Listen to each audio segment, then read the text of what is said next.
2, 1,000 players built massive civilization in Minecraft. It's like one of the best videos on YouTube. So let's lock in. Let's really lock the fuck in. Let me grab my headphones. Hoodie on, because you know it's cold outside. Yo, and I got good eats. Y'all want to see my eats, chat? Let's see my... You want to see my... Lasagna.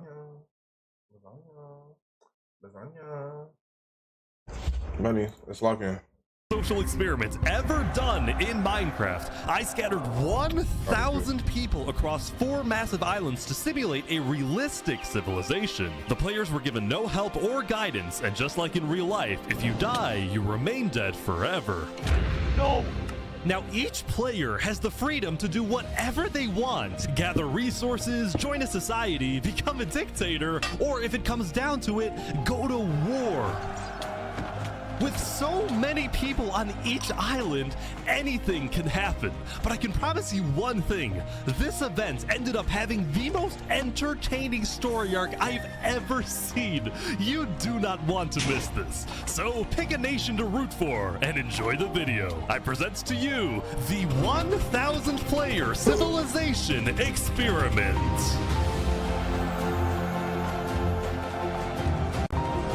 Don't forget, if you want to participate in these videos, join my Discord server, and of course, subscribe to my channel. All right, everyone ready to be teleported? Jump if you're ready. Facts, this is so far, bro. Okay, here we go. The volume up. Oh, I'm in. On day 1, all 1,000 players were teleported to their islands, each its own biome. We had plains, desert, snow, and jungle. This is huge. Most players spent the first day scouting their island, searching for a place to settle, but almost immediately we started to see people dying, and oddly they were all coming from the snow island. It turned out people were freezing to death after getting stuck in powdered snow, which looks exactly like regular snow but sucks you in like quicksand. This guy's trying to free his friends. Oh no. Even worse for the poor people on the snow island, trees were almost nowhere to be seen. The desert island also had very few trees, which players needed if they wanted to get wood. But the places where players did find trees quickly became extremely valuable hotspots for groups to settle at and colonize. Look at all these people coming together. Community crafting. They're making progress. Meanwhile, the people on the jungle island had essentially unlimited trees and were thus already thinking about other things. What did you say your plan was? I'm gonna take over the world. This is my right-hand man. Darbo. Hello, right-hand man Darbo. Don't talk to him. He doesn't speak. While having a lot of trees did seem like an advantage at first, many jungle people found the island to be difficult to traverse, given the immense amount of trees and the hostile mobs that would spawn on the surface due to lack of sunlight. Damn! Uh-oh. This fear of traveling also made it more difficult for jungle people to talk with each other, since players could only read chat messages from people 100 blocks away from them or less. Although frankly, at least they didn't have to see what me and the admins were looking at. Lastly, we get to the Plains Island, and boy was it different from the others. It truly was just the perfect island to live on, with green grass, trees, animals, and no natural dangers. These guys make a little animal family. Or farm. Not needing to worry about dying as much as everyone else, the people on the Plains Island were among the first to start mining for resources like iron or diamonds. They were also the first to build up villages and, yes, to create civilizations. Throughout the first day, you could see 2 main groups starting to come together. One of them a democracy led by a player named Horace Crown. Our aim is building the most beautiful and nicest city on the entire server. And the second also a democracy led by Like, chat, over time, bro, when you're gonna see these buildings become crazy. a player named Sidefall. I just want to make sure nobody dies. It was actually kind of odd how similar these two civilizations were. They were both located on the southern shore, they both had democratic elections, and their leaders both wanted good for their own people. I just hope nothing happens to change that. I'm gonna make an Among Us character. Never mind, I hope they die. Soon it was the end of day 1. Players across all 4 islands logged off and made plans for the following day.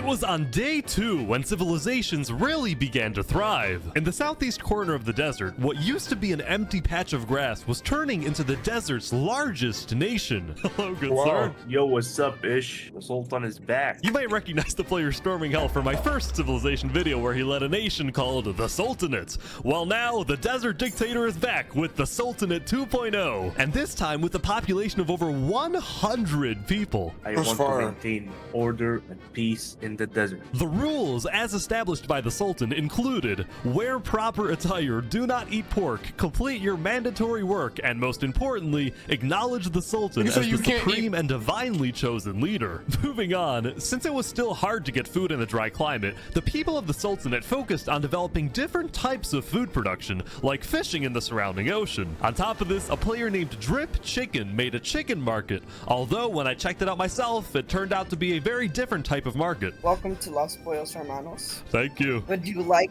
some totally legal sugar?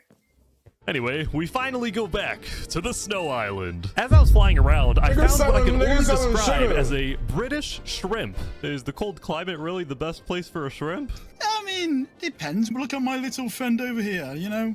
Wait, who's your friend? Underneath? Yeah, he's fully here. He's literally... Oh. he's chilling. Oh, he's up here now. No, my fish buddy. Please go back down. Despite the killer powdered snow and the occasional polar bear, the people on the Snow Island were actually doing pretty well building settlements together. Nobody was fighting because everyone had one common enemy, the harsh climate. That being said, it turned out that all of these snow settlements might be a bit more than just little communities. On day 2, rumor was getting out about a conspiracy that, despite them all being spread out across the entire island, a lot of these snow settlements were actually all being run by one single person whose goal was to unify the entire Snow Island under one mighty empire. This person's name was Alanulo, and he was running this entire empire recruitment operation from an underground bunker where he felt he was safe for the time being. Essentially, what he would do was hold meetings with people who were already leaders of their own settlements and convince them to merge their civilizations with his empire so they would be stronger together. He would give these leaders orders to fulfill, and in exchange, they would be guaranteed high-ranking positions in the empire. If this empire actually succeeds in uniting all 300 people on the Snow Island, it would easily become the most powerful nation in the world. In fact, it would be bigger than the Sultanate and the two Plains democracies combined. Will this ambitious plan actually succeed? Let's see what happens in the following days. Like, look, deep underground. That shit is deep underground. Damn.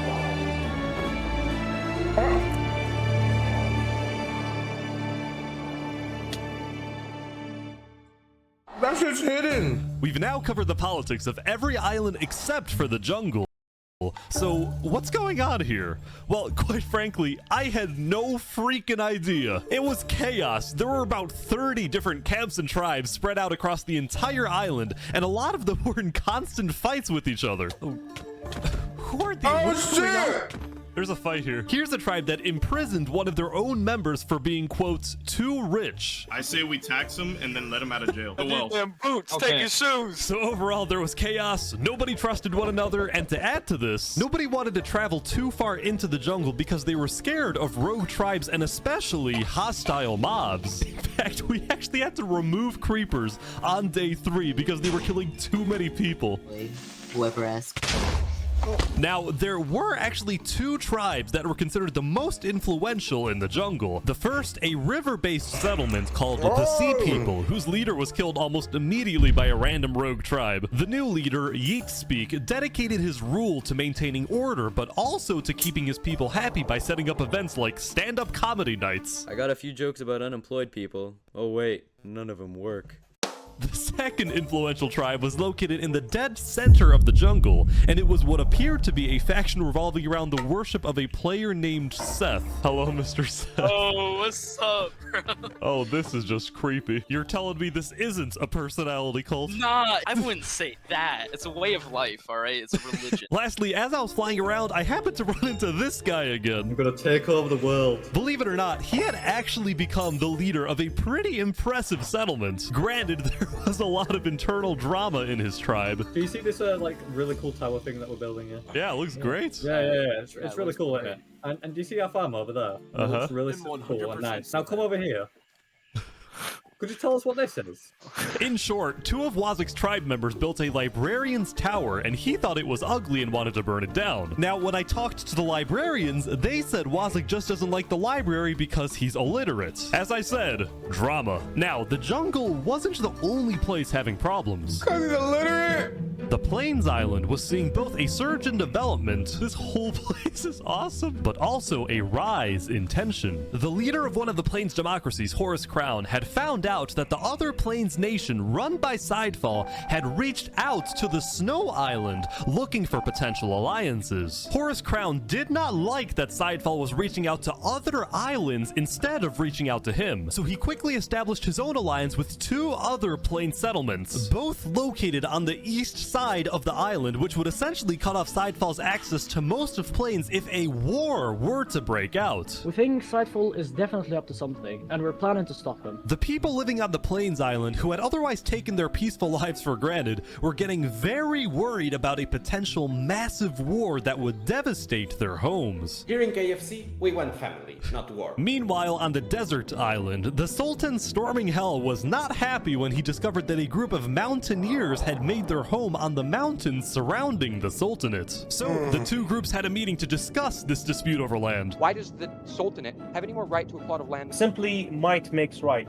We're stronger, so if it comes down to it, may the stronger group win. People in the desert were starting to get worried about Storming Hell's tyrannical nature, so some of them moved to a quickly growing democratic nation on the other side of the island. Whoa. This was Theria, the name derived from the Greek word for freedom. I asked their elected president, Saps, about the Sultanate. Hopefully we can establish some peaceful relations for now. I mean, we're in the middle of a desert. Why fight, you know? Overall, each island had its own conflict between the desert's Sultan dominance, the Plains' alliance disaster, the jungle's total chaos, and the Snow Empire's takeover. At least one of these conflicts was bound to erupt very soon.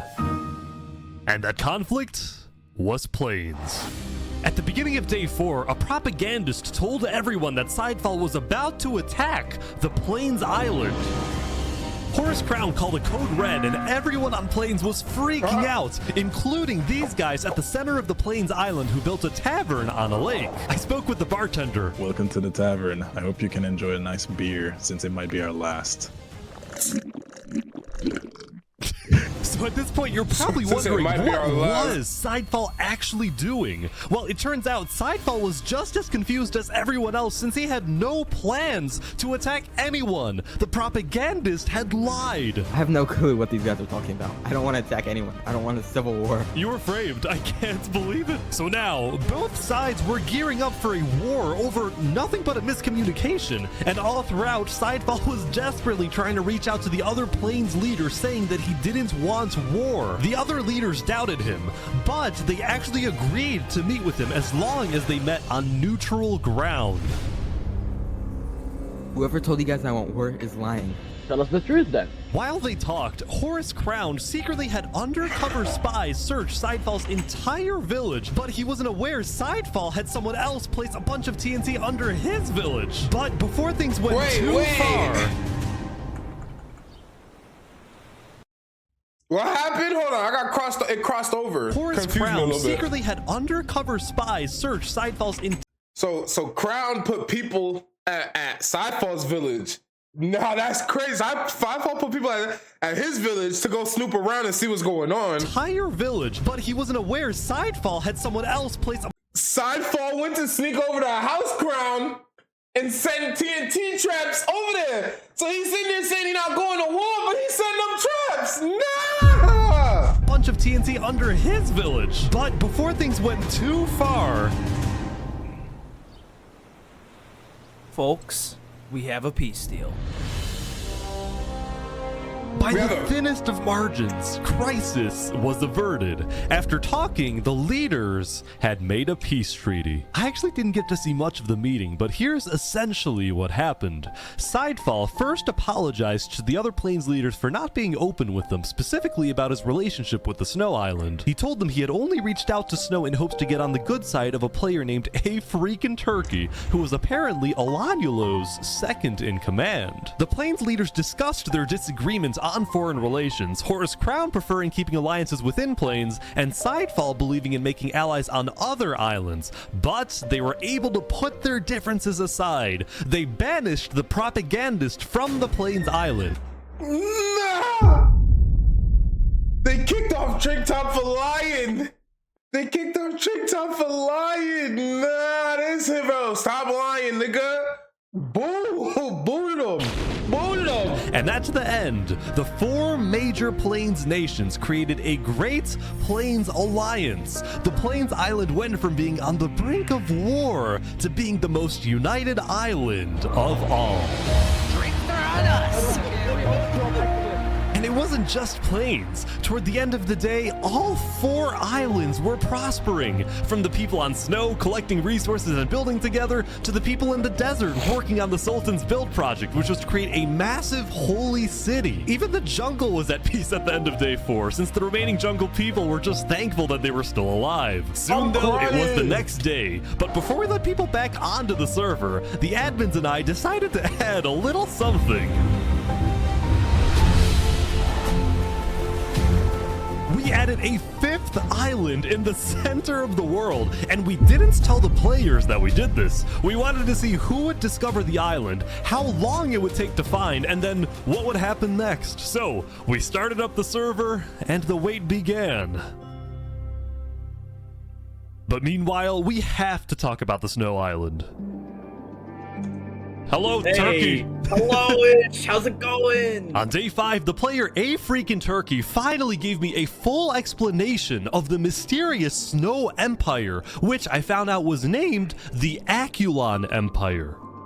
Still fearing for his safety, the Empire's founder, Olanulo, gave orders entirely from his secret underground bunker, while his second in command, A Freakin' Turkey, carried out his orders and led the people on the ground. You guys have settlements across the entire island. There is a lot. Just know none of it was made by slaves. The Empire relied on strict order to maintain peace. It's now 200 citizens were each assigned a daily job like building, mining, or fighting. And whenever they were online, all citizens were required to be in 2 Discord voice channels at once, which I didn't even know was possible. Also, the Aculon Empire made it a point to document everything, including its list of members. You think that motherfucker went to the 5th island? You think that motherfucker went to the 5th island? He had to. Its hierarchies, its physical landmarks. But what I found most impressive was the high-level operation going on in this seemingly regular building. This singular building is the richest place in the entire server. They called this the Quartermaster's House, and it was where the Aculon Empire not only collected and stored all its resources, but also distributed items using a complex request system, where, for example, a citizen asks for iron ingots, and then the Quartermasters decide exactly how much iron that citizen deserves, based on a detailed algorithm they developed. Has anyone tried? How much they deposited and put into the fucking company? No, that's actually tough. Breaking into this place? Not yet. Let's just say, if you tried to get in without permission, you're not gonna get a very nice welcome. And I kid you not, just a few minutes later, this player, Xelius, was caught trying to sneak his way in, and he was sentenced to a public execution to be held the next day. Things are kind of strict around here, huh? As long as they don't take away my squid, I'm a happy man. Oh man, look at him. The Snow Island continued to be hyper-vigilant about criminals, but so were other nations, like the Desert Sultanate, which made an inescapable prison. He is surrounded by lava. Or Wazak's nation in the jungle, which made a giant sand trap. This is evil. Just you wait until we have a nice little deliberation with something. Yeah, I'm gonna be put to death, you know. Like, even Plains didn't feel exactly safe, as this self-described capitalist nation made a giant wall to protect its people. We want to make sure that communists cannot take this away from us. But as I was talking to these guys, I got tipped off from someone in the desert that something big was about to happen. The Sultanate army's on the move. The Sultan had sent his elite squad on a secret nighttime mission. Their goal? To find a group of people that had been rumored to want to assassinate the Sultan. They're at the north side of the island now. Oh yeah, okay, this is our target, Okay, let's go. According to the Sultan, the people hiding in this little settlement were indeed the attempted assassins, and now the group had a decision to make. Oh, we're gonna kill this guy. Do we kill this guy? Up until now, there hadn't been any violence between desert nations. Will this be the breaking point? Oh, God. We are showing the desert that if you make plans to kill me, justice will come for you. The Sultan's elite squad spent the rest of the night raiding the settlement, but during their chase of another suspected assassin, they ran, literally, into a major dilemma. We know he is running to Theria. The guy they were trying to kill was running toward the democratic nation of Theria to get asylum there. The Sultanate is really about to roll up on Theria. Holy. This could cause a major conflict. But the Sultanate's army didn't care. They barged into Theria and searched every single house to find this one person who ultimately ended up getting away. Meanwhile, the people of Theria were freaked out by the raid, but when they looked to their leader Saps for guidance, he was nowhere to be seen. He had fled. Saps fled? Eventually, the Sultanate's army left, but Theria was not going to forget this. Yeah. They were definitely not gonna forget that shit. Yo, bro, my hands are cold, chat. Like, this shit is pissing me off. I can't even warm up. By attempting to blow up the quartermaster's house, Zelius betrayed our people. And for this, he must die. Glory to Aculon. Glory to Aculon. It was a busy day for A Freakin' Turkey. The execution was successful, but the Empire didn't yet have a written constitution or a justice system. So A Freakin' Turkey met with a player who claimed to be a lawyer to set up a legal system. You get the smaller seat, unfortunately, but do know it is quite important as well. I'm used to cramming into tight spaces. Afterward, A Freakin' Turkey took his guard to Drew and confronted some farmers who he claimed weren't producing enough food for the Empire. I swear I will not miss any payment I have to owe you. Drew, the bow, please. I expect 5 stacks of bread delivered within 1 to 2 business days. Even though he was a little tyrannical at times, A Freakin' Turkey was actually becoming very well liked in the Aculon Empire because he got things done and he was a charismatic speaker. Fellow citizens, it is my distinct honor to pronounce Steve and Pixel as husband and wife. See, even though he was only the second in command of the Snow's Aculon Empire.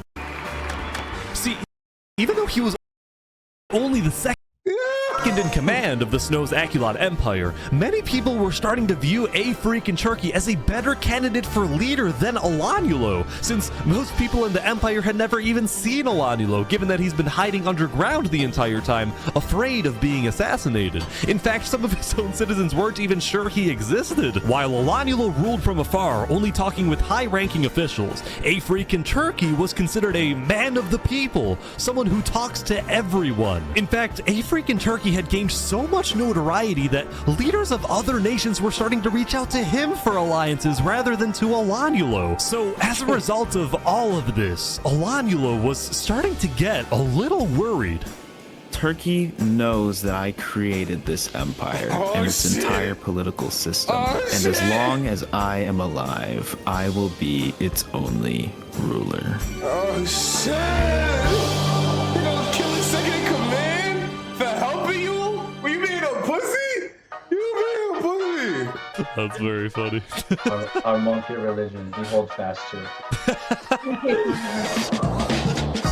Here on the Jungle Island, things haven't slowed down one bit. Amidst the chaos, this small group had made a monkey religion, and their goal was to build the biggest tree in the Cause bro, you so scared of being assassinated, then let him be the face of the empire, but you running everything in the back line. All the leaders are coming to you. So freaking Turkey he should have a meeting with Turkey, you know what I'm saying? Instead of trying to, like, you feel me? But we'll see. We'll see. Your world. The We're market so never stops. industrious. While everyone else is fighting and killing each other, we are peacefully building. By now, every tribe in the jungle seems to have its own goal. These guys, building a tree. This group, called the Blue Cross, provided food and shelter to refugees. Meanwhile, Wazak's goal, which was still to take over the world, was seemingly driving him mad, especially after the librarians built a second tower. You did this out of spite, didn't you?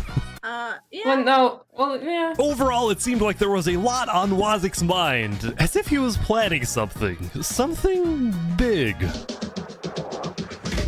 Meanwhile, Seth and the Sea People were still the two biggest tribes in the jungle, and both pursued very innovative political strategies. For example, Seth got married, but only so he could parade around the jungle and demand wedding gifts from everyone. And you know what? It freaking worked. The Sea People, on the other hand, had taken on a massive goal, which was to finally end the chaos in the jungle. And they did this by sending out stealth groups and hunting down thieves, murderers, and anyone who they claimed did wrong. However, some of the supposed wrongdoers they killed were actually allies of Seth. In response, Seth demanded that the Sea People stop their initiative immediately, but the Sea People planned to continue.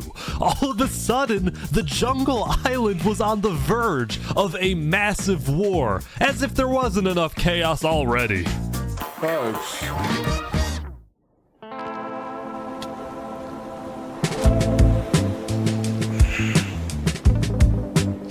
Wait, is someone actually here? I think so. Whoa, this is crazy. This is awesome, man.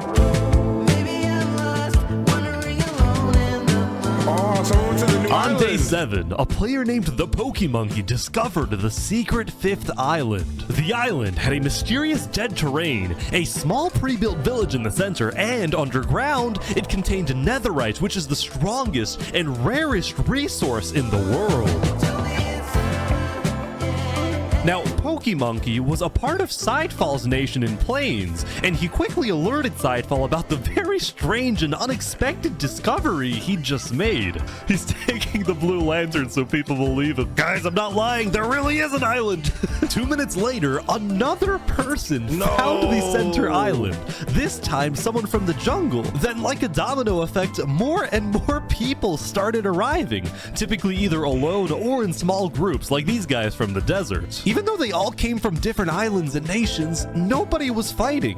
In fact, they seemed to be forming friendships and simply admiring this new mysterious place. He's saying this is amazing. Quickly, word began spreading across the world that there was a 5th island, and about 30 minutes into day 7, basically everyone knew. It was crazy how fast everyone found out. Now, some nations were hesitant about visiting, believing that the island was some sort of trap, while other nations like the Aculon Empire sent out large exploratory groups to investigate the island. So Aculon is here, but instead of mining for netherite, they're taking the wool from the tents. Oh, they don't have sheep in the Snow Island. That makes sense. Something I found interesting was that no nation, not even the Snow Empire, had the courage to publicly claim the center island as part of their nation, as their territory, probably because it would result in conflict with other nations, which was my secret intention when adding the island, that it would cause some type of war. But it didn't cause a war, or maybe just not yet.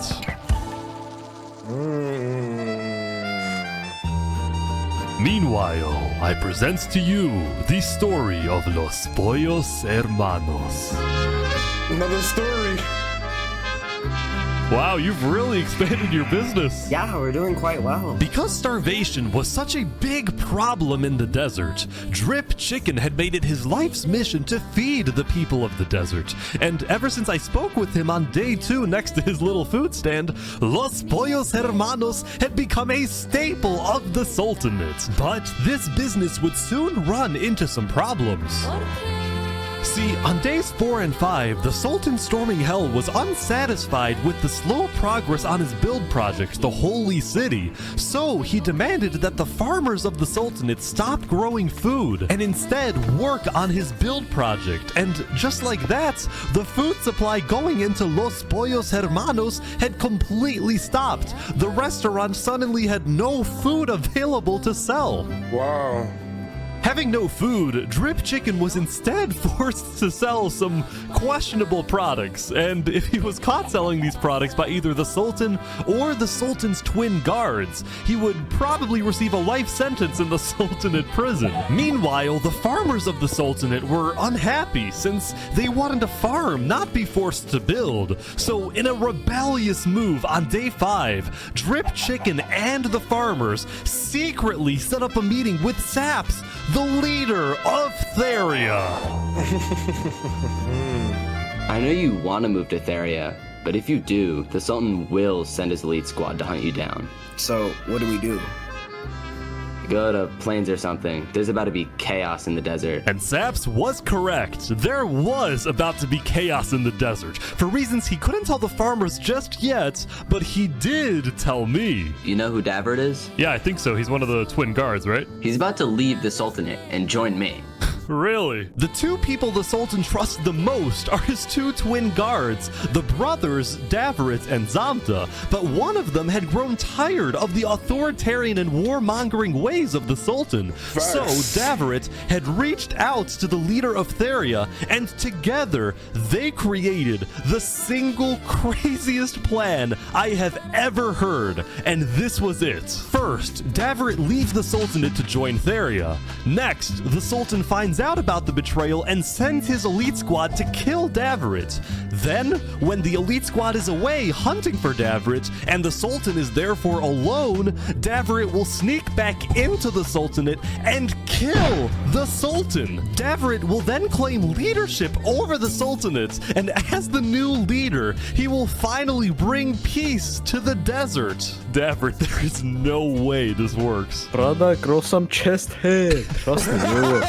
So, at the end of day 7, Davrit snuck out of the Sultanate and headed to Theria to begin the operation, while Drip Chicken and the farmers fled to the Plains Island. On their way out, some of them took one final look back at their home, at their restaurant, knowing that they would probably never see it again, knowing that the story of Los Pollos Hermanos had come to an end.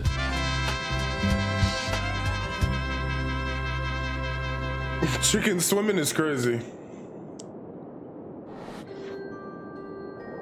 On day 8, there was a major event on the Snow Island. For the first time ever, Emperor Olanulo had come out from his underground bunker. He had summoned the entire Snow Island to the Aculon Castle so he could publicly be crowned as the leader. Before the coronation, all high-ranking officials were required to provide Olanulo a gift. I present to you a high-quality pair of premium brand sneakers. Thank you, Applewood. I, Baron Saul Goodman, give you this present. Baron Saul Goodman. My presence is your present. After the gifts, Olanulo asked his second-in-command, A Freakin' Turkey, to make a speech affirming Olanulo's undisputed leadership. My friends, the Aculon Empire is the strongest nation in the world. Not because of one leader, but because of all of us. Thank you, Turkey. At the end of the ceremony, Olanulo asked all of his citizens to follow him out of the castle, down the main path of the Empire, in a symbolic move meant to showcase the unity of the Snow Island.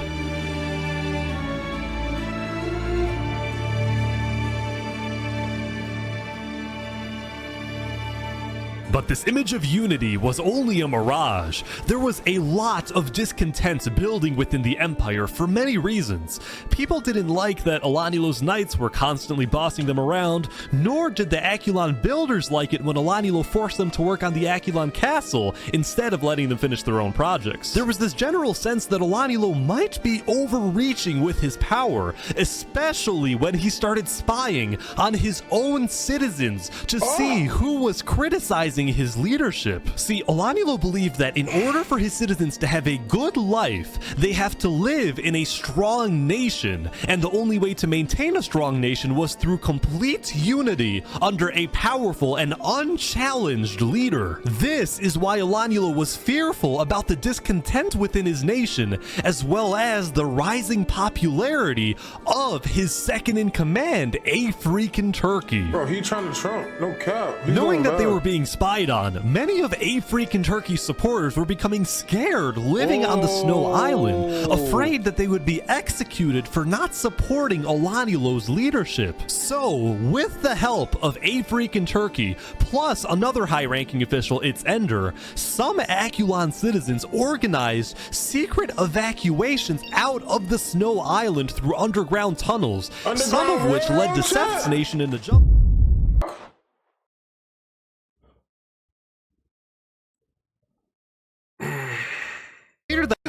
Whoa, what way I didn't do that. to lead this war? Whoa, what did I do? They're taking him away. Oh no. Later that night, the Plains Island received an unexpected visit from the Aculon Empire's state-sponsored journalist. I'm with the news.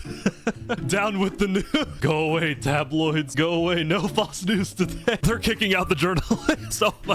Meanwhile, I ran into these Plains farmers who literally did nothing but plant wheat everywhere. Oh my god. What the fuck? Now, right next to the wheat field was a cookie factory in Horus Crown's nation, which took the wheat and made a variety of baked goods. See, ever since the Great Plains Alliance was signed on day 4, the people of Plains believed their island to be, for the most part, a very safe place to live, and as a result, many players felt secure enough to run their own businesses. There was the bakery, an Outback Steakhouse, boating and kayaking, 2 KFCs, and there was the most recent addition, Los Pollos Hermanos.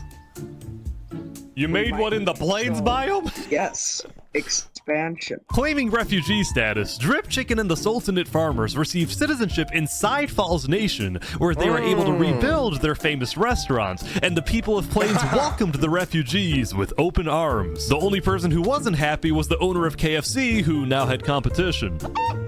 Anyway, when word got out in the desert that Drip Chicken and the farmers had fled the Sultanate, as did Davrit, many loyalists in the Sultanate were furious with these betrayals. While the Sultanate was still the second most powerful nation in the world, the first being Aculon, these betrayals of the Sultanate hurt the Sultan's public image, and he feared being seen as weak by the world and by his own people. So predictably, the Sultan sent his elite squad out into the desert to try to find and kill both Davrit and Drip Chicken. But instead of staying home in the Sultanate, this time the Sultan traveled with his elite squad. This threw a wrench into Davrit's assassination plan, and Davrit had no choice but to keep hiding underground until he saw an opportunity to strike. Meanwhile, the leader of Theria, Saps, was extremely worried because he knew that the fate of his nation and his people rested on this assassination attempt. If it succeeds and the Sultan is killed, well, then all is well. But if it fails, it will only be a matter of time before the Sultan finds out that Saps was behind the plan, and then there is no doubt that the Sultan will seek revenge and absolutely obliterate Theria, killing not just Saps, but all his people who, by the way, were entirely innocent. Saps purposefully didn't tell any of his citizens that he was involved in an assassination plot because they definitely wouldn't approve of something that puts them in such danger. All of this tension in the desert was really starting to get to some people, like this group, which made a giant lava wall around their civilization. They wanted nothing to do with the politics of the desert, and they were rather paranoid about everything. The walls keep us safe, we can't leave the walls for long because then we're not safe. Everyone inside the walls is safe. Everyone outside is not safe. They're strangers. We shouldn't trust them. Oh, by the way, also don't push any buttons you find in here. Okay. I actually think this group was more of a cult than a civilization, but still, I think they had the right idea.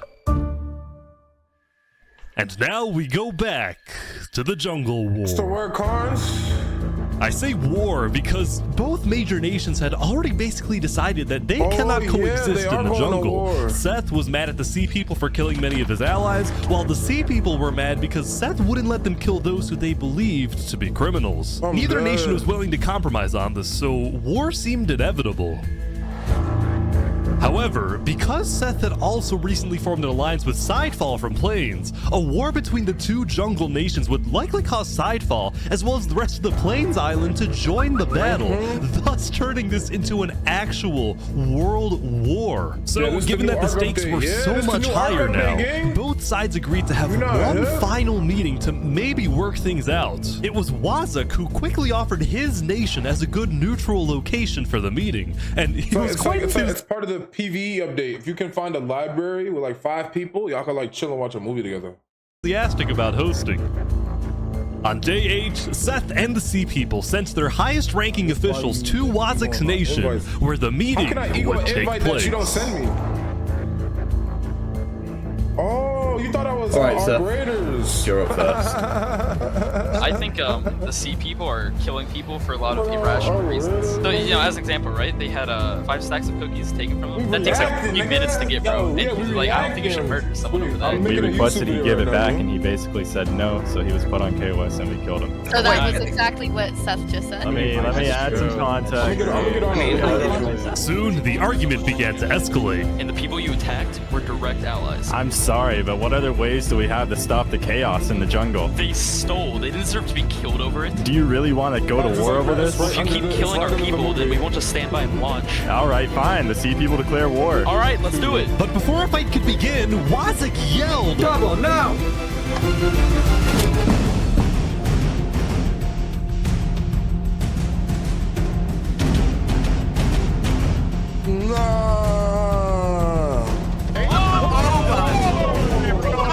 Oh my god. Go. Wazak had just killed 7 people using his sand trap before getting away. Seth and the Sea People decided to put their war on hold and declared a unified worldwide manhunt for Wazak. Everyone was confused about why Wazak did this, but then I remembered something Wazak had told me the day before. Listen, if the war breaks out, I have a plan to stop it. Really? How? Oh, you'll see, my friend. When Seth and the Sea People declared war on each other, Wazak decided to use his sand trap and make himself the villain so that the entire jungle would make peace to unite against him, therefore actually preventing a world war. Wow. He's smart. Wazak is now hiding underground. Hiding underground is so smart.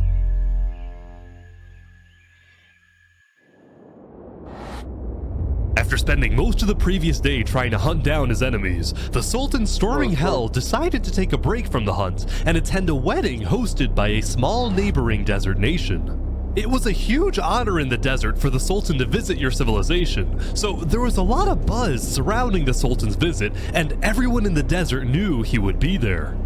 Zamta the Twin Guard was also at the wedding, and he was quite thankful for the break since he secretly despised having to hunt for his own brother. When the Sultan demanded that Davert be tracked down and killed, Zamta was horrified by this order, but he kept silent, fearing that he'd be next. Zamta could only hope that Davert was far away now, hiding in a place where the Sultan would never find him. But it turned out Davert was not far away at all, because he was on a mission. Oh God, I had a feeling he about to backdoor this nigga. Oh shit. He's actually here. He's coming, chat. Think he's gonna kill Stormfall? Stormfall? Think he's gonna kill him? Davert was coming to kill the Sultan, but he had to be sneaky because the Sultan was guarded by his elite team. The plan was to catch him and his team off guard since it would only take a few hits to kill him. He on it. So nervous right now. I wonder how much food he got, cause damn. Look at how Did the wedding end? The wedding's over. He's leaving. Oh, he's leaving.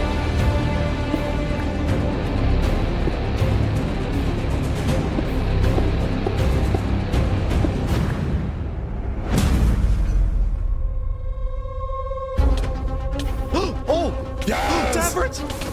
Oh, he risked his life. Holy crap! Oh, he's hit him so many times. Wait, Storming's getting away? The elite team is on Davert big time. Oh. Come on, get him, get him, get him! Oh, he's getting close. He's getting close. Oh, he turned around. Holy crap! Everyone's here now. This is insane. This nigga's like Zach. No, come on, Storm and Hell, come on, Storm and Hell, Storm and Hell gotta fall. Oh!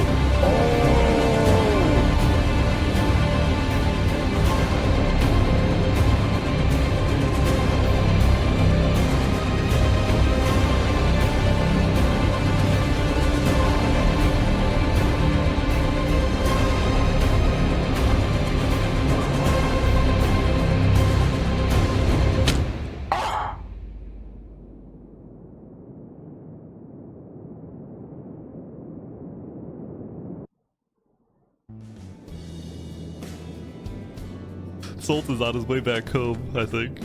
What is happening?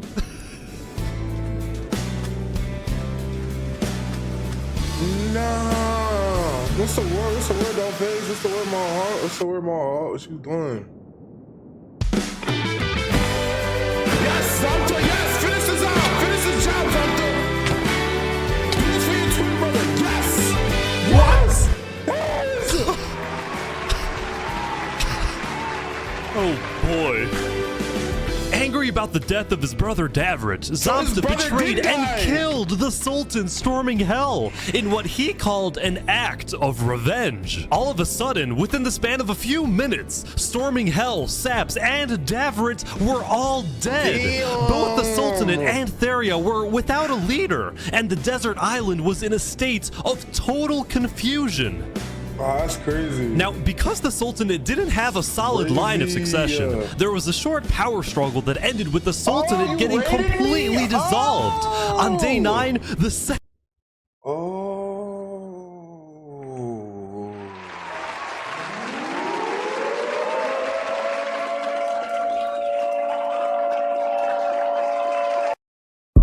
Yo, you got a baggie or something? Grabber! Grabber! We got the grabber! Baby, come out, have a fun time. We got the truck, we got the money and liquor. Baby, we see this, you fun size.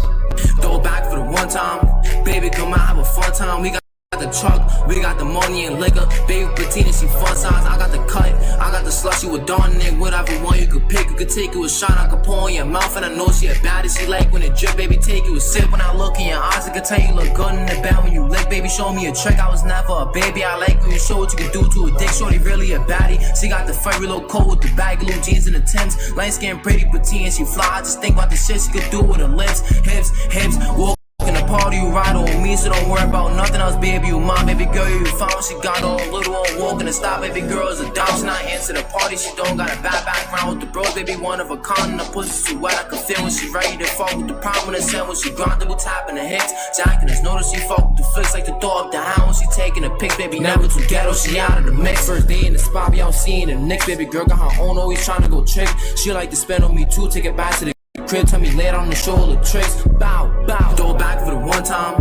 Baby, come out, have a fun time. We got the truck, we got the money and liquor. Baby, Patina, she fun size. I got the cut, I got the slushy with Dawn Nick. Whatever one you could pick, you could take it with shine. I could pour in your mouth, and I know she a baddie. She like when it drip, baby, take it with sip. When I look in your eyes, I can tell you look good in the bed when you lick. Baby, show me a trick. I was never a baby. I like when you show what you can do to a dick. Shorty really a baddie. She got the furry little coat with the baggy little jeans and the Timbs. Light skin, pretty, Patina, she fly. I just think about the shit she could do with her lips, hips, hips.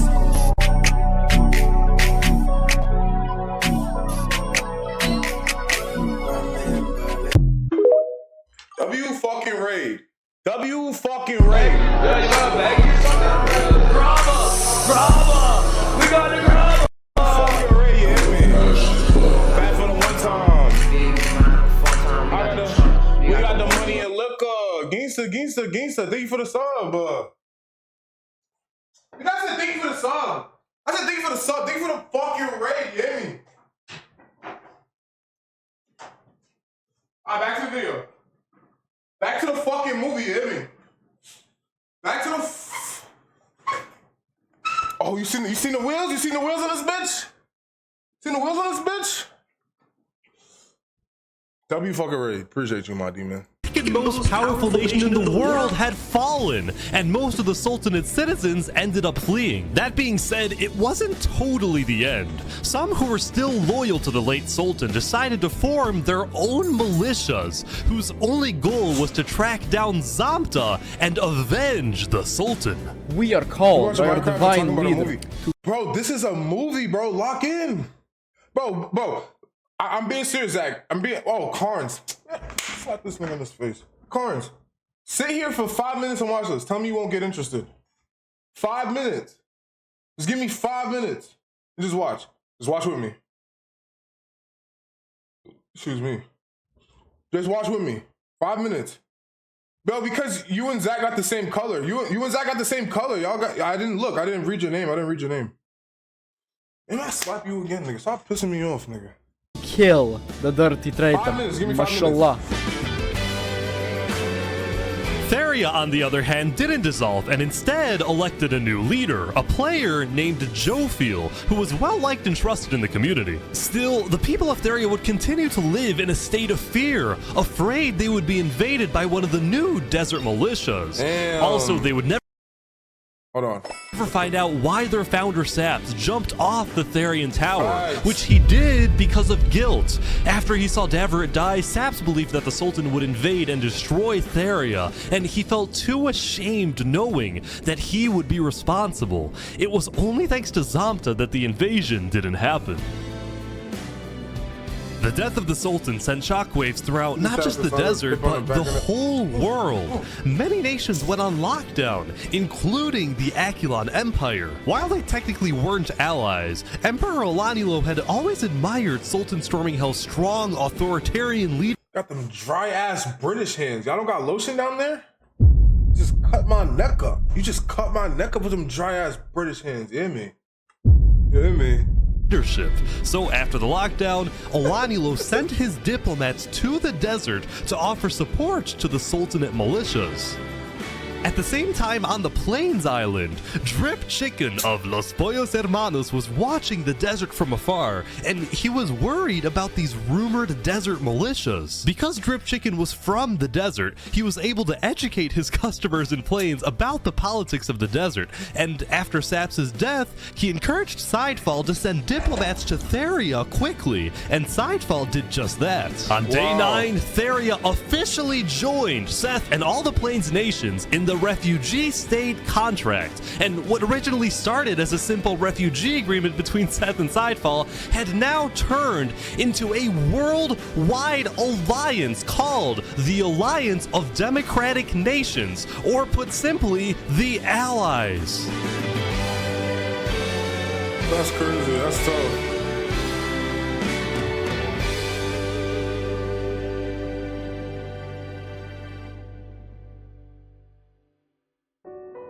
Bro, their buildings are so tough. As the people of the Akulon Empire continued their daily routines, the highest-ranking officials of the Empire gathered to discuss the new existential dilemma they were now facing. The Akulon Empire had always been the most powerful nation in the world, and it still technically is. But when adding together the populations of all the states in the Democratic Nations Alliance, it is the allies that have more people overall. This made Akulon officials extremely worried.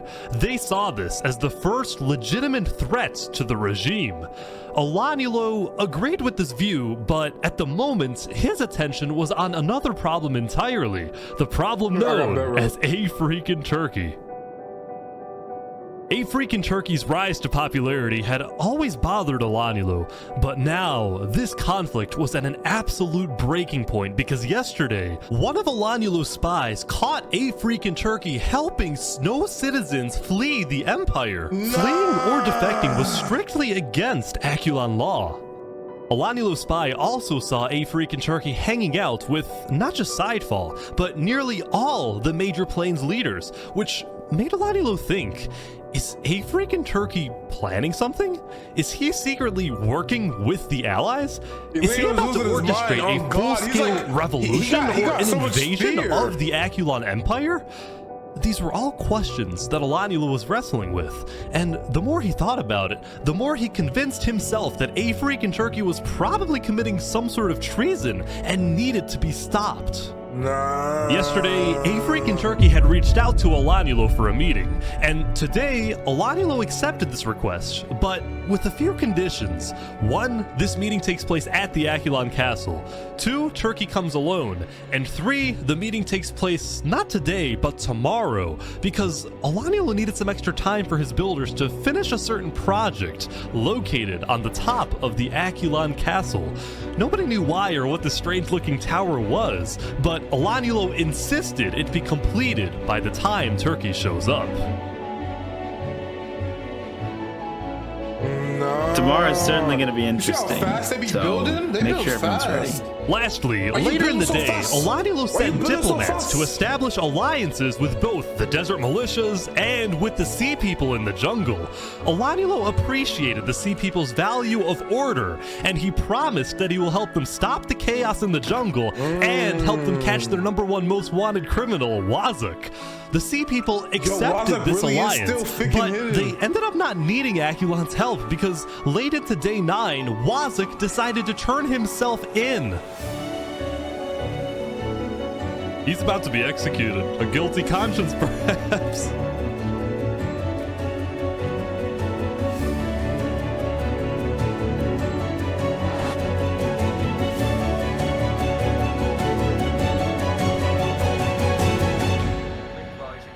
All right, Damn, Wazuk, they I made this? understand you have That a tree prepared is statement. fire! You may now read your final words.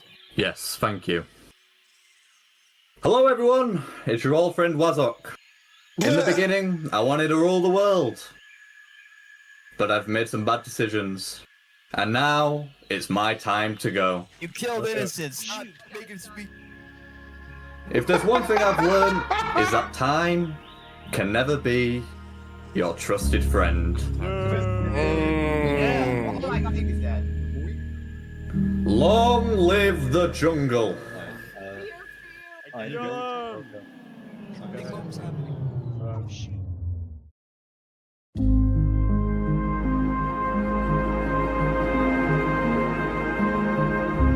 Damn, Wazuk. No.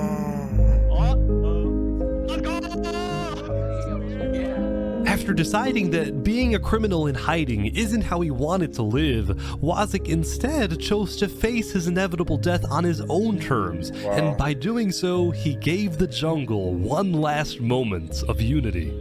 Anyone else jumping? The conflict between the two major jungle tribes was still unresolved, especially now that they were in opposing alliances, but for this brief moment, there was peace in the jungle. Well, that was fun. Everyone's coming down the tree now. Most nations around the world took the end of day 9 to rest and reflect on how far they've come. For example, the jungle's Blue Cross tribe celebrated becoming international, with at least one charity location on each island. Meanwhile, in the desert, the two Sultanate militias held a funeral for the late Sultan, where they vowed to get revenge and chanted death to Theria, after which they proceeded to finish building the Sultan's holy city in his honor. Theria, on the other hand, expanded its reach into the arts and became the first in his honor, which they proceeded to finish building the Sultan's holy city. That shit is tough. Like, they're so big on detail. Like, wow. City in his honor. Theria, on the other hand, expanded its reach into the arts and became the first civilization to develop music. Oh. Okay. Lastly, on the Plains Island, businesses were booming that and takes civilizations long, were thriving. long, bro. On I day used to play 9, the Minecraft. Plains Island had finished the construction of the ISH, the International State Highway, which made trade and transportation between the major Plains nations much faster. Overall, the building and architecture and player creativity in Plains was simply amazing, and it was all What the made fuck is possible that? by the political stability of the Plains Island. Facts. Many in the desert and jungle and snow looked at Plains as the shining beacon that they can aspire to be like one day. That's crazy.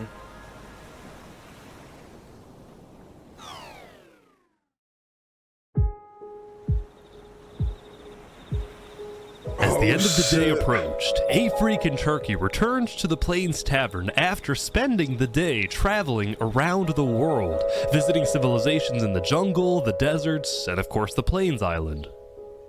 During many of his visits, he was very surprised when he found out that most people from these foreign nations not only knew about him, but admired him. This was because rumor had spread about his disobedience to Alanyulo, and as a result, he had earned a worldwide reputation as the savior of refugees, the honorable rebel, the man who stood up to the emperor, and everywhere A Freak and Turkey went, he was welcomed with open arms.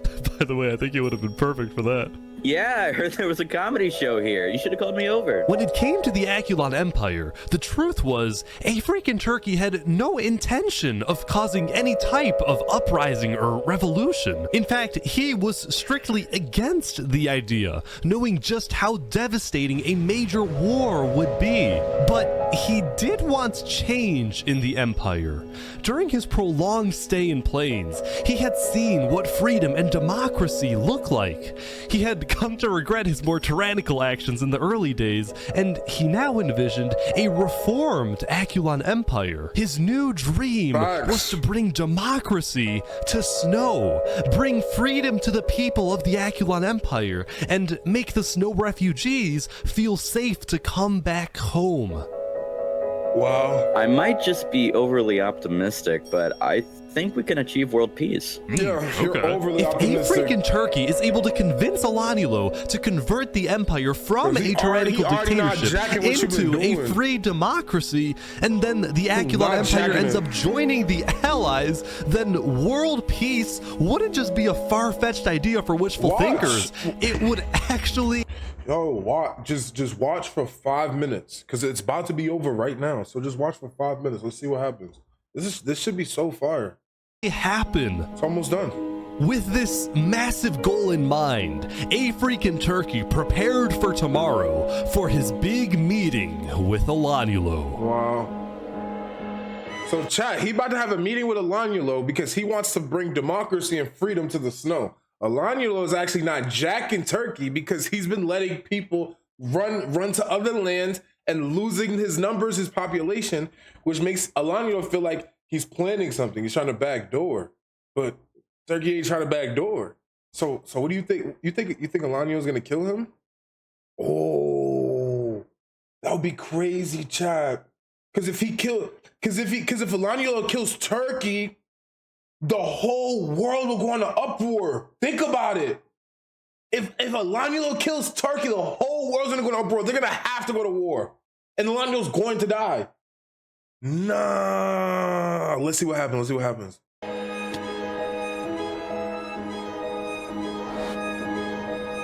Just remember everything we talked about.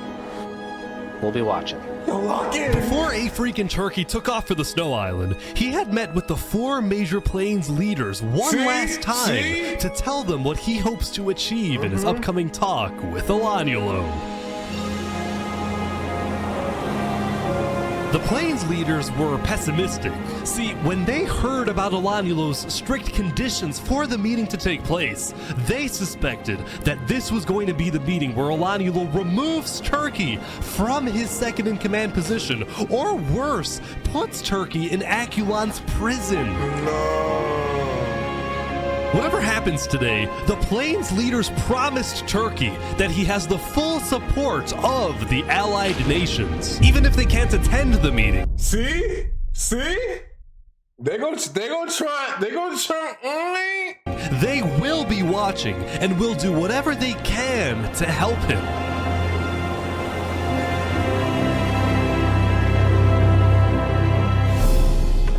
There we go. Turkey is now back on the Snow Island. That's crazy. I think he's going to the meeting right away.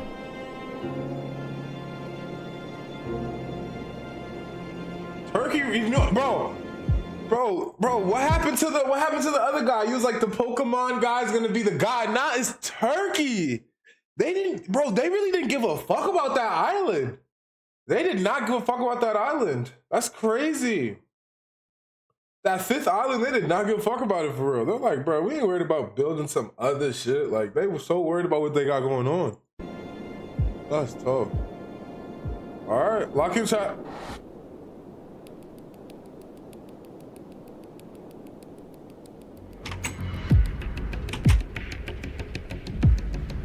This is weird. Turkey's been in the castle for like a few minutes now, and Alaniel's nowhere to be seen. Oh, he's right here. He's on his way.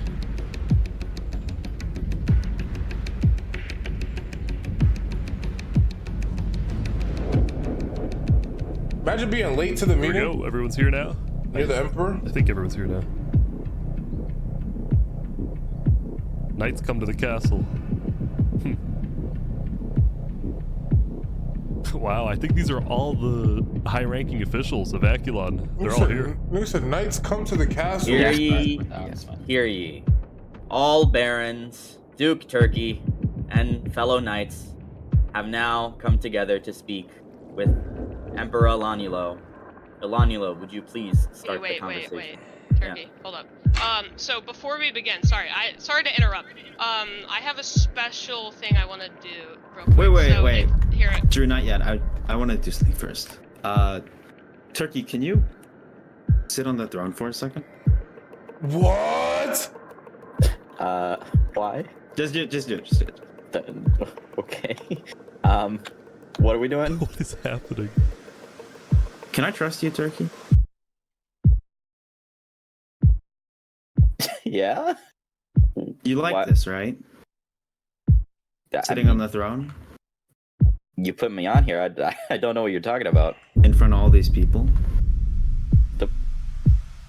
What are you getting on about? I know that you've colluded with the Plains Alliance. And I know that you want to take over this nation. Take this throne for yourself. Whoa. What? There's nothing you can do at this point to convince me that you're not plotting a revolution against me. I caught you red-handed. No! Alanielo! Yes, I've talked with Plains. I've also talked with Desert and Jungle. I am a diplomat. And I'll tell you this, all those people that I talked with will become our allies the moment we turn this place into an actual democracy. Why are you secretly leading people off my island? Oh, man. Because they thought we were going to kill them. Mm-hmm. And to be honest, so did I. So that's the point of this meeting. You want to get rid of me? You know what? How about I just leave, and you won't have to deal with me again? I'm just gonna go, okay?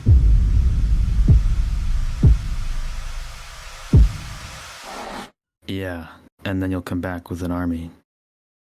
I'm sorry, Turkey.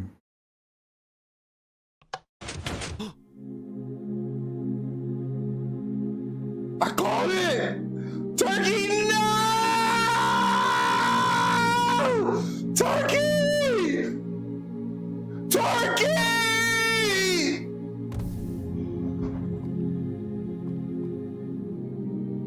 Turkey! Wow.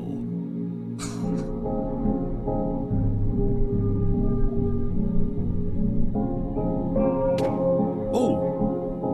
Wait, they're killing Turkey's supporters. They're hunting down his supporters as well. This is crazy. Like that, there was a purge on the Snow Island, and many of Turkey's supporters were killed.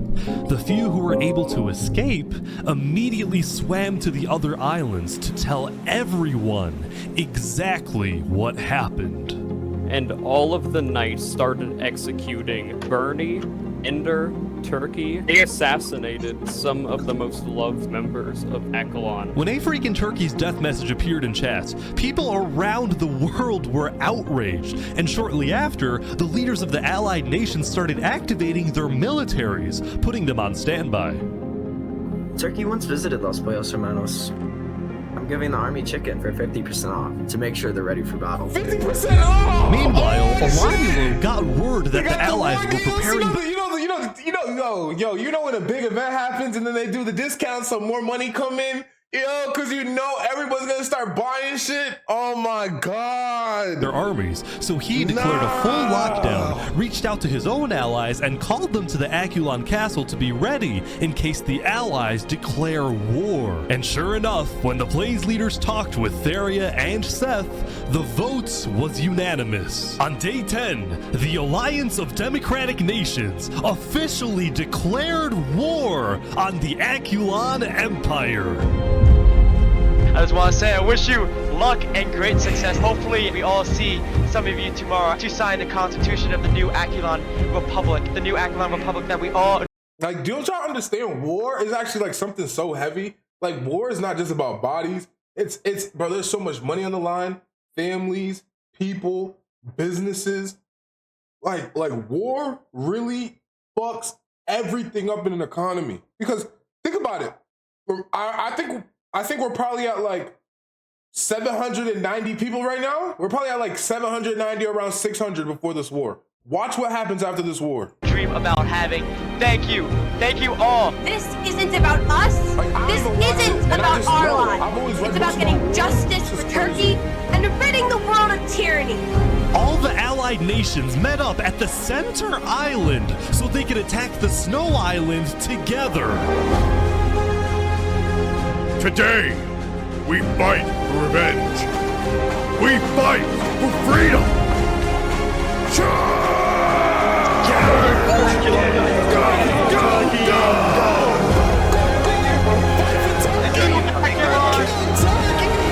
Yo, look at this chat. Because they killed one person, Turkey was that popular. Turkey was that popular. Nah.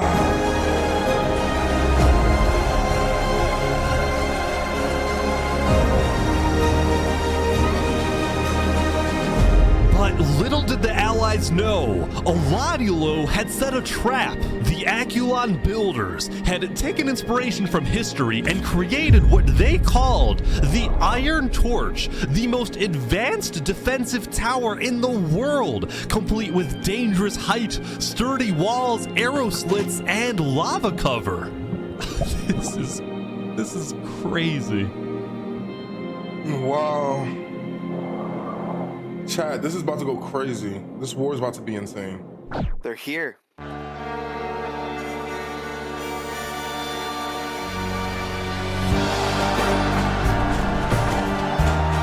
Battle of Akulon.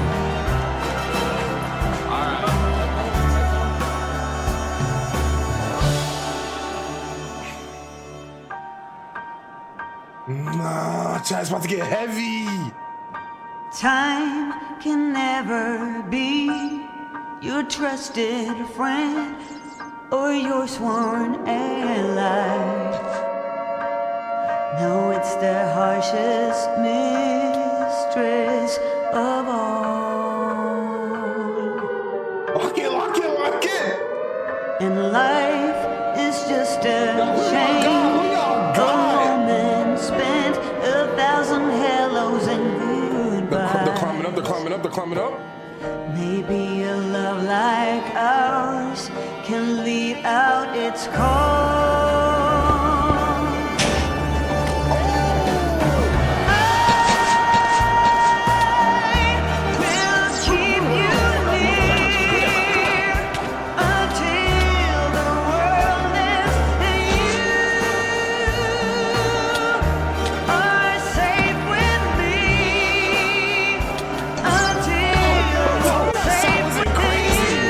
Look at this.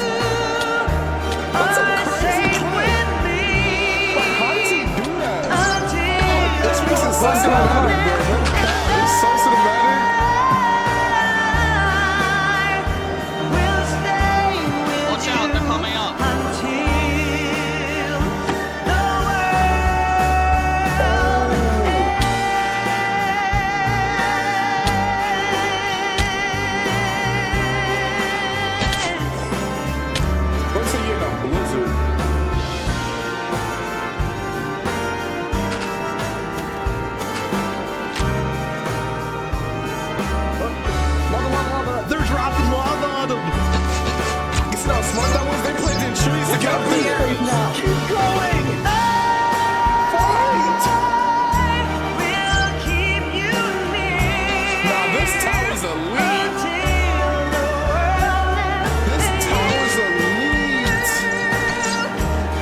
Let's go.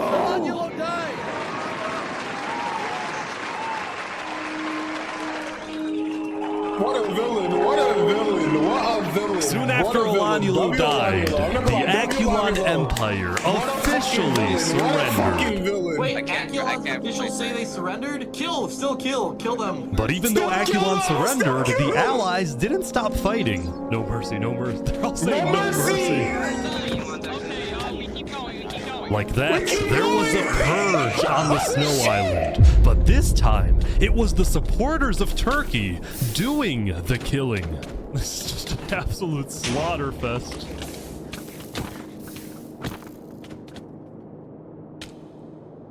After a while, the Allies had completely taken over the Iron Torch, and all the Aculon forces had either been killed or had fled the island and gone into hiding. And with that, the Alliance of Democratic Nations had defeated the Aculon Empire. No. It was only when the war ended and the clouds parted that the Allies were finally able to reflect on what they had done. They had succeeded, but they had also shown no mercy. When their enemy surrendered, they continued to be ruthless and thirsty for blood. Facts. It was as if they had become their enemy.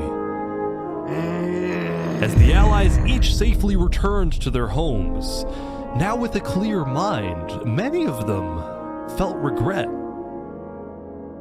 Neither side was completely innocent, and the war was complicated.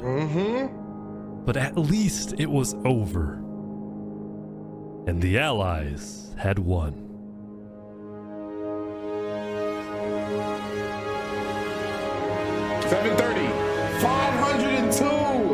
Over the next few days, the people of Plains, Feria, Seth, and a few smaller nations created a world alliance with a massive parliament building on the center island where world leaders met to discuss the affairs of their nations and, most importantly, to keep the peace. And the first order of business was pardoning the few living players who fought for Aculon so they didn't have to live in hiding. Meanwhile, the snow refugees were able to move back to the Snow Island and create the new Aculon Republic, putting democracy in snow. They also tore down the remains of the Iron Torch and put in its place a graveyard honoring all who died in the Battle of Aculon. And overlooking the graveyard was the man, or Turkey, who inspired them all. Turkey! That's so tough. That's so tough. And so, the jungle went back to hosting comedy shows, the desert went back to pursuing the arts, and Drip Chicken went back to running Los Pollos Hermanos. Wow. After all that happened throughout the days, things were finally settling down.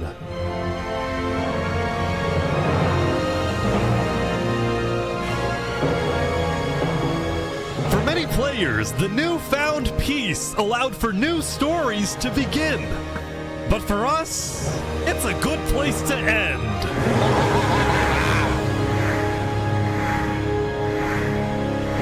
Nah, you see how they ended up at the end? Bro, I'm telling you, bro, their buildings are tough. Wow. W fucking movie chat. W fucking movie chat. Yo, YouTube. I'ma see you when I see you. You know that Take these.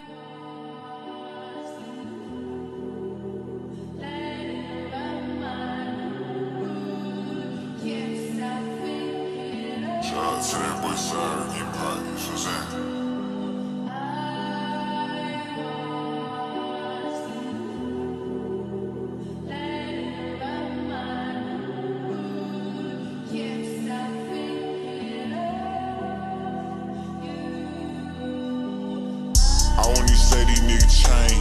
I would just say these niggas weren't real. If they would've had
bank. One day I'ma run away with my gut feeling, then take it to the bank. One day I'ma run away with my dream, bitch, then take it to the paint.